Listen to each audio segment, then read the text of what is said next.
I finally completed Prince of Persia The Lost Crown and I was amazed how much this game was so fun with a lot of combats and platforming challenges and puzzles in the game was absolutely brilliant. Before I say more, I want to thank Ubisoft again for providing me the early copy of Prince of Persia The Lost Crown. Really appreciate it. And also, thanks to my viewer, without you all, it wouldn't be possible. Prince of Persia The Lost Crown is a new 2D action, platforming, semi-open world, linear Metroidvania type of game.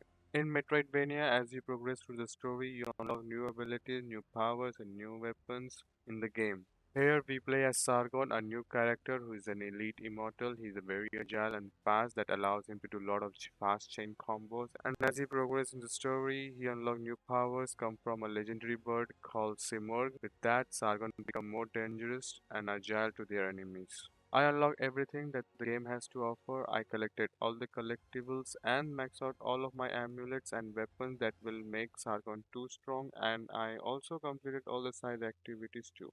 There is nothing left for me to do in this game. It took me around 20 to 25 hours on campaign because I was playing on Immortal, the very hard difficulty, and 10 hours extra for exploring collectibles and side quests.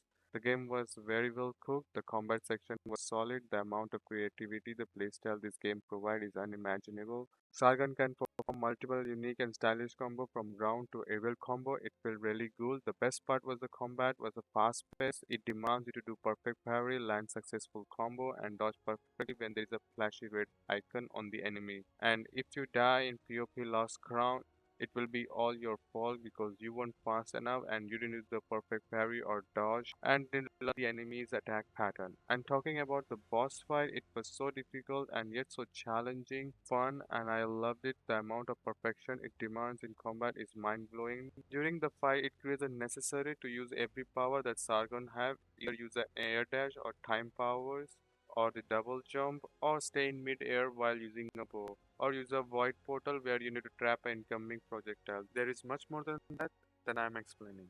Now there is Atra powers. It allows Sargon to unleash a devastating attack that deals heavy damage to the enemy. You cannot master the combat in your first playthrough. You need to keep playing more and more to acknowledge the real potential of the combat that the game has to offer.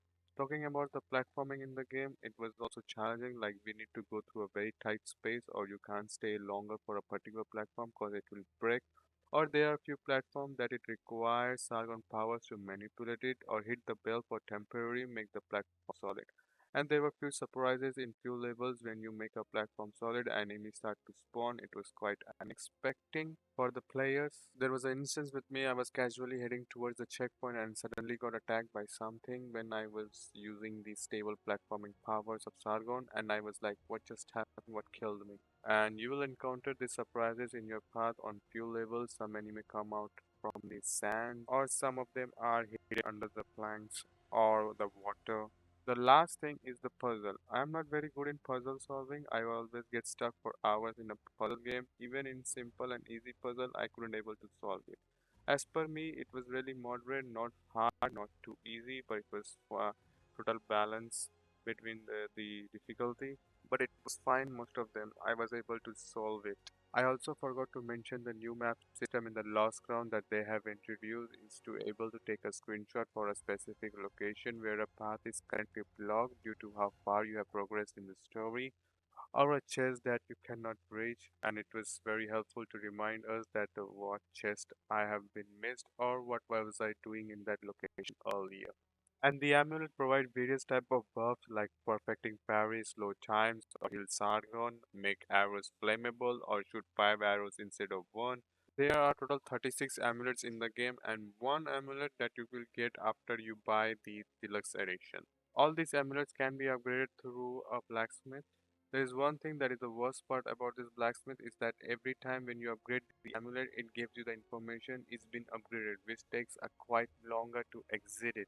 And when you upgrade each amulet 2 times and there are 36 in the game, it starts to bore me to death. I wish it was faster or instant immediately.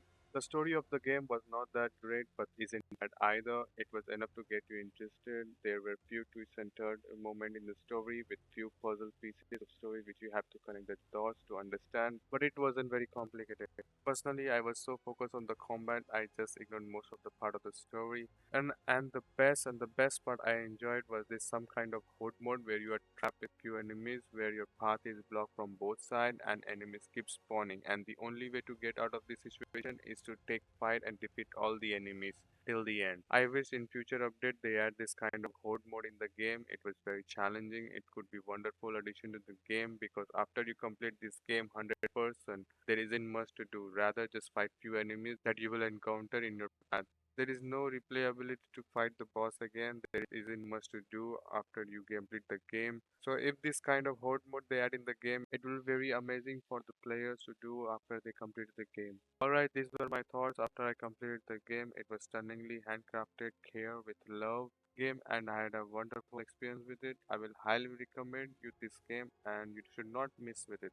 And definitely you can try the public demo, but after you try it, I will tell you, you will also enjoy it, plus you will start praising it. Okay, thank you all. Hoping that you have an amazing day. And again, thank you Ubisoft for providing me a free early copy of the game. See ya, bye bye. See you in the next one.